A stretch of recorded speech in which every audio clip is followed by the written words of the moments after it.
শব্দ 3 তারিখ করে, তাহলে তো সব কাজ নাজায়েজ হয়ে যাবে। জুমার নামাজ শুক্রবার। এখন আপনাদের মাওলানা আলামিন সাহেব যদি বলেন যে দেখেন শুক্রবারের দিন না পড়ে খুতবা এরকম ভাবেই পড়বো, এইভাবে আজান দেব, 2 রাকাত নামাজ পড়াবো, যা করণীয় যা যে নামাজ শুক্রবারে পড়েন 3 তারিখ করে কি হবে, আসেন এই নামাজটা বৃহস্পতিবারে পড়ে নি, একদিন পড়লেই হলো।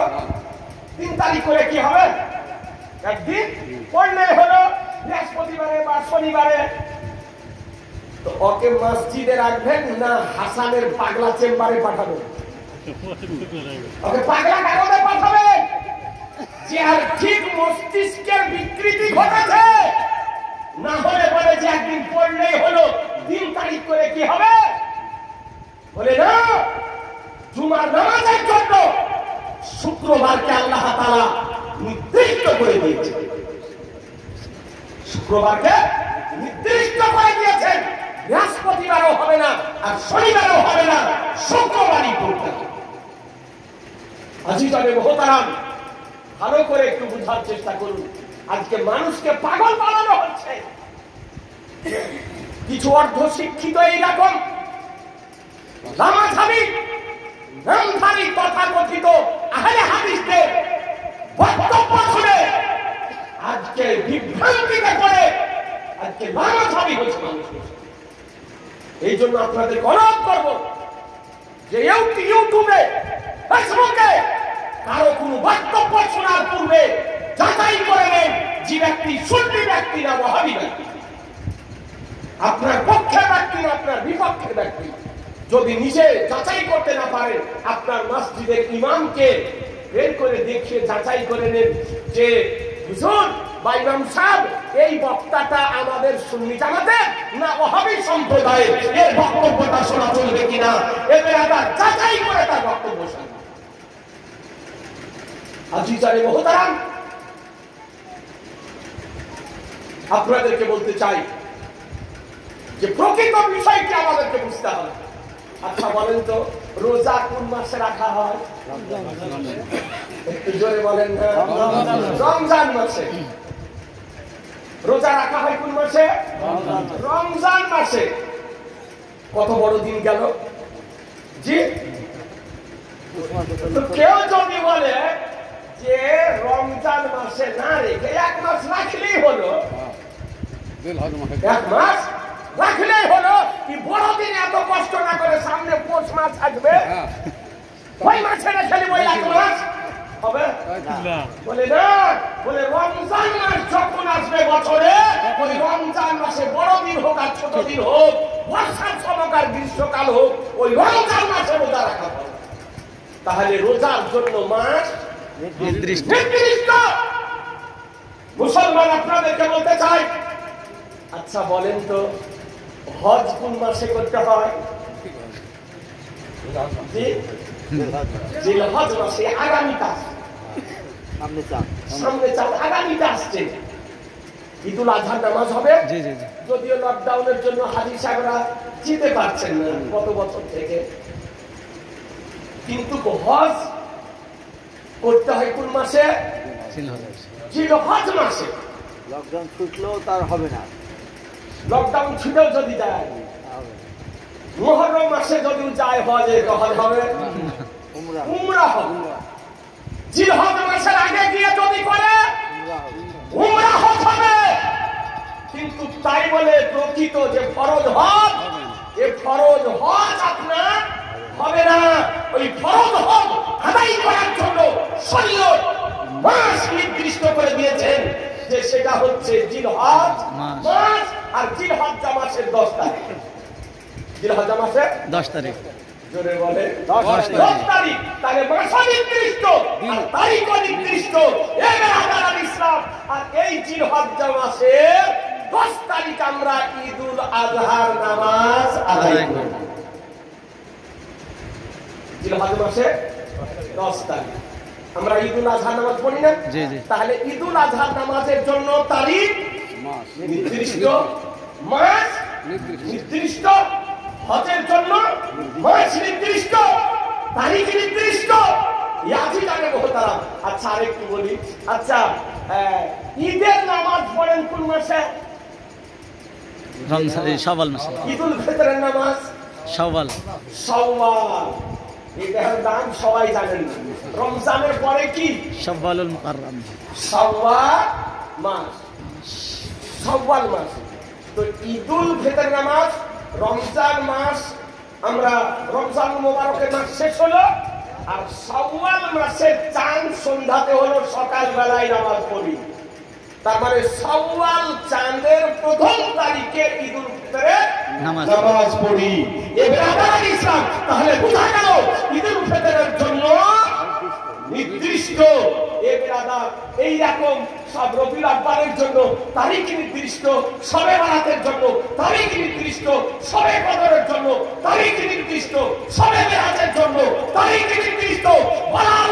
মুসলমান যদি সময় নির্দিষ্ট সময়ে নামাজ পড়া যদি শরীয়তের বিধানে জায়েজ যদি হয়, রোজা রাখা রমজান মাসে, আজকে মাস যদি নির্দিষ্ট মাসে রোজা রাখা জায়েজ যদি হয়, হজ করা নির্দিষ্ট তারিখে যদি হয়, হজ আদায় করা নির্দিষ্ট মাসে যদি হয়, ঈদুল ফিতরের নামাজ, ঈদুল আজহার নামাজ 3 তারিখ করে জায়েজ যদি হয়, জুমার নামাজ আদায় করা 3 তারিখ নির্দিষ্ট করে জায়েজ যদি হয়, তো বলুন ইসালে সওয়াব করা, মিলাদ শরীফ করা 3 তারিখ করে জায়েজ হবে না? অবশ্যই অবশ্যই হবে।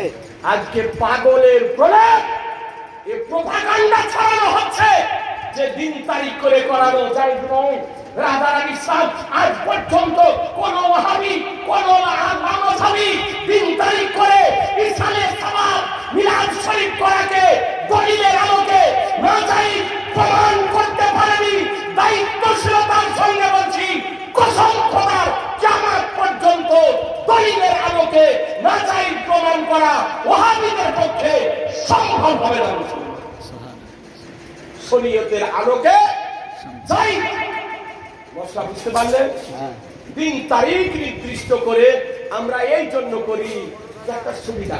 দেখুন আজকে যদি তারিখটা ভাইরা না করতেন পিতা ইসালে সবের জন্য, তো আমি আসতে পারতাম? এই লকডাউনে বাস নেই, গাড়ি নেই, পার্সোনাল গাড়ি রিজার্ভ করে আসতে হলো। আপনার আসতেন, এই প্যান্ডেলটা হতো, লাইটটা লটকানো হতো, মাইক ম্যান আসতেন, কেউ আসতেন না। আর হঠাৎ বললে কারো পক্ষে সম্ভব হতো না। হঠাৎ যদি আজকে বলতেন যে মুফতি সাহেব আমার পিতার ইসালে সব করবো, আসেন, তো আসা যেত? আপনার আগে যদি হঠাৎ ফোন করতো আপনারা আসতে পারবেন? মাইক ম্যানকে ফোন করলে মাইক ম্যান আসতো, আচ্ছা কখন রেডি করবেন? একটা কাজ করার জন্য একটা নির্দিষ্ট তারিখ করে যাতে সুন্দরভাবে কাজটা সুসম্পন্ন হয়, করা যেন যায়, তার জন্য একটা 3 তারিখ। কথা বোঝা গেল না? সবকিছুতে আছে। দুনিয়াবি কাজ দেখুন, একটা আপনি জমি যদি রেজিস্ট্রি করেন, তো গ্রহীতা এবং দাতা উভয়ের মধ্যে একটা তারিখ নির্দিষ্ট করে না, যে অমুক তারিখ রেজিস্ট্রি করবে। একটা 3 তারিখ করলেন, তাহলে কেন করলেন? যে সেও যেন আসে আর আপনিও জানে সময়ে যেতে পারেন, কাজটা যাতে হয়। কাজটা করার জন্য একটা সময় নির্দিষ্ট করার দরকার। পাগলদেরকে বুঝাই তো কে বুঝাই? ইমানে পোকা লেগেছে, এই জন্য আজকে শরীয়তের উত্তম কাজগুলির আপনার বিরোধিতা করতেছি। ছেলে মেয়ের বিবাহ হবে 3 তারিখ করে দেন না? হ্যাঁ জি জি অবশ্যই। কত কাজ আপনার পৃথিবীতে। বর কন্যা পক্ষ থেকে একটা যদি 3 তারিখ নির্দিষ্ট না করে, তো বিয়ে হবে না, ওলিমা হবে, বর পক্ষ আসবে, কন্যা পক্ষ রেডি হবে, তার আপ্যায়ন করতে পারবে না। তাহলে বোঝা গেল যে একটা বিবাহের জন্য 3 তারিখ নির্দিষ্ট করা হয়। পৃথিবীতে সব কাজ 3 তারিখ করে করা হয়, ইমুল্লাদের কোনো আপত্তি নাই। আর মিলাদ শরীফ যদি করা হয়, ফিদা যদি করা হয়, চালান যদি করা হয়,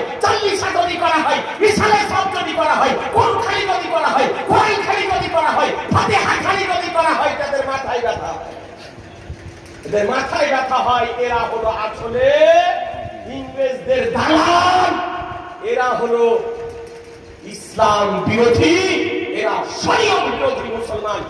ইসালে সাওয়াব করা, সদকা করা মৃত ব্যক্তির পক্ষ থেকে যাই নাকি আপনাকে একটা হাদিস দেখাই, একবার দরুদ শরীফ পড়েন আল্লাহুম্মা সাল্লি সাইয়্যিদানা মাওলানা মুহাম্মদ ওয়া আলা আলি সাইয়্যিদিনা মাওলানা মুহাম্মদ সাল্লি আলা মুহাম্মাদিন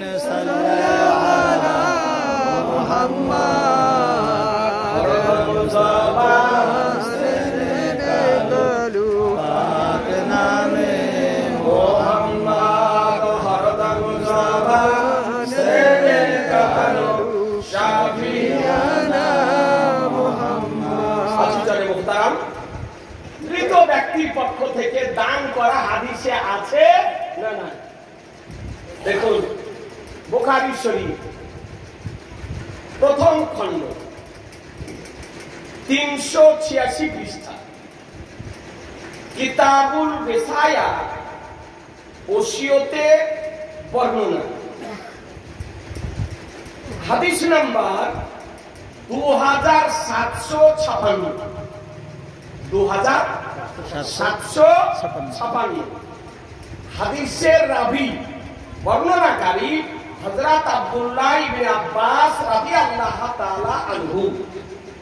আব্দুল্লাহ ইবনে আব্বাস রাদিয়াল্লাহু তাআলা আনহু বর্ণনা করেন, ইন্না সা'দ ইবনে উবাদাতা তুওফিয়াত উম্মুহু ওয়া হুয়া গায়বুন আনহা ফাকালা ইয়া রাসূলাল্লাহ ইন্না উম্মি তুওফিয়াত ওয়া আনা গায়বুন আনহা আয়ানফাউহা শাইকুন ইন তাসাদ্দাকতু বিহি আনহা ক্বাল না'ম। হযরত আব্দুল্লাহ ইবনে আব্বাস রাদিয়াল্লাহু তাআলা বর্ণনা করেন যে সাদ ইবনে উবাদা রাদিয়াল্লাহু তাআলা আনহুর মা তার অনুপস্থিতিতে ইন্তিকাল করেন। সাহাবীর নাম কি বললাম? সাদ ইবনে উবাদা। সাদ ইবনে উবাদা রাদিয়াল্লাহু তাআলা আনহুর মা ইন্তিকাল করেন। সেই সময় তিনি অনুপস্থিত ছিলেন, উপস্থিত ছিলেন। তো হুজুর সাল্লাল্লাহু তাআলা আলাইহি ওয়াসাল্লামের খিদমতে তিনি উপস্থিত হলেন এবং আবেদন করলেন, ইয়া রাসূলুল্লাহ। সাহাবী অর্থাৎ সাদ ইবনে উবাদা নবীর নিকটে, মায়ের ইন্তিকালের পর, ভালো করে শোনেন হাদিস, নবীর নিকটে উপস্থিত হয়ে বলতেছেন, ইয়া রাসূলুল্লাহ। হাদিস থেকে একটি মশলা জানা গেল যে নবীকে ডাকতে হলে ইয়া রাসূলুল্লাহ বলে ডাকতে হয়। সাহাবায়ে কেরাম কিভাবে ডাকতেন? ইয়া রাসূলুল্লাহ, ইয়া রাসূলুল্লাহ বলে ডাকতেন, ইয়া নবী আল্লাহ বলে ডাকতেন। আর এই ওয়াহাবীরা বলছে ইয়া রাসূলুল্লাহ বলা চলবে না, বলছে ইয়া রাসূলুল্লাহ বলা চলবে না। বুখারী শরীফের একাধিক হাদিসে ইহা প্রমাণিত যে সাহাবায়ে কেরামগণ আমার নবীকে আহ্বান করেছেন তো ইয়া রাসূলুল্লাহ বলে করেছেন, নবী আল্লাহ বলে করেছেন। সাহাবীদের সুন্নাত ইয়া রাসূলুল্লাহ বলে নবীকে সম্বোধন করা। মশলা বুঝতে পারলে? জি। ইয়া রাসূলুল্লাহ, ইয়া নবী আল্লাহ, ইয়া হাবিব আল্লাহ বলে নবীকে সম্বোধন করা। আবেদন করলেন যে ইয়া রাসূলুল্লাহ, আমার মা ইন্তিকাল করেছেন, সেই সময় আমি বাড়িতে উপস্থিত ছিলাম না, অর্থাৎ আমার অনুপস্থিতিতে আমার মা ইন্তিকাল করে গিয়েছেন। তো যদি আমি আমার মায়ের পক্ষ থেকে কিছু সদকা যদি করি, দান যদি করি, তো ইহার ফায়দা কি আমার মা পাবে? আমার মায়ের রুহের নিকটে পৌঁছাবে? দেখুন, সাহাবী জিজ্ঞাসা করতেছেন না যে আমি আমার মায়ের পক্ষ থেকে সদকা যদি করি, দান যদি করি, তো আমার মা এর সওয়াব কি পাবে? তো আমার দয়ার নবী কি বলতেছেন? আমার দয়ার নবী বলতেছেন যে না, বলে হ্যাঁ পাবে। অর্থাৎ তুমি তোমার মায়ের পক্ষ থেকে সদকা যদি করো, দান যদি করো, তবে তার সওয়াব তোমার মা পাবে। একটু জোরে বলেন না সুবহানাল্লাহ। এই হাদিস ইমুল্লাদের নজরে পড়ে না, ইমুনশিদের চোখে পড়ে না, যে বুখারী শরীফের হাদিস। এবার তো সাহাবী কি বলতেছেন? বল ফাইন্নী উশহিদুকা আন্না খাইতি মিখরাফা সাদাকাতুন আলাইহা। তো হযরত সাদ রাদিয়াল্লাহু তাআলা বলেন, ইয়া রাসূলুল্লাহ, আমি আপনাকে এ বিষয়ে সাক্ষী বানিয়ে আমার মিহরাব বাগানটি আমার মায়ের পক্ষ থেকে দান করে দিলাম। সুবহানাল্লাহ। অর্থাৎ সাদ ইবনে উবাদা রাদিয়াল্লাহু তাআলা আনহু একটি মিহরাব নামক খেজুরের বাগান ছিল। তো নিজের মায়ের আত্মার শান্তি কামনার জন্য সাদ ইবনে উবাদা রাদিয়াল্লাহু তাআলা আনহু আমার শাহিদ সাহেব জিবেকার মাদানিকে তাজদার আহমদ মুখতার নবীউকা সরদার দোনো জাহানের মালিক ও মুখতার ব্রিটিশ রাসূলকে গওয়াহ বানিয়ে, সাক্ষী বানিয়ে সদকা করে দিয়েছিলেন। সুবহানাল্লাহ। তাহলে প্রকাশ্য সহিহ হাদিস থেকে জানা গেল যে মৃত ব্যক্তির পক্ষ থেকে সদকা করলে তার সওয়াব মৃত ব্যক্তির রূহের নিকটে পৌঁছাবে। আজিজানে মুহতারাম, হাদিস শরীফ, এই হাদিস শরীফ থেকে জানা গেল যে ইসালে সওয়াব করা যায়। আচ্ছা, একটা কথা বলুন ভাই, যদি বাগান দান করাতে সওয়াব যদি পৌঁছে, জায়গা দান করার সওয়াব যদি মৃত ব্যক্তির রূহের নিকটে পৌঁছে, তার দ্বারা তো উপকৃত যদি হয়, তো আল্লাহর কালাম মহাগ্রন্থ কোরআন শরীফ পাঠ করার পর যদি তার সওয়াব যদি পৌঁছানো হয়, তো সওয়াব পাবে না?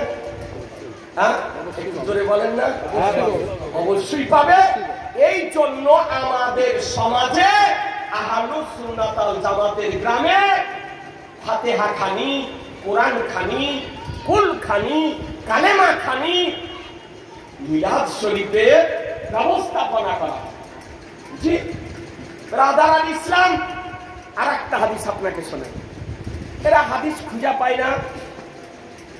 দেখুন আর একটা হাদিস, বুখারী শরীফ প্রথম খণ্ড 186 পৃষ্ঠা, কিতাবুল জানাইজ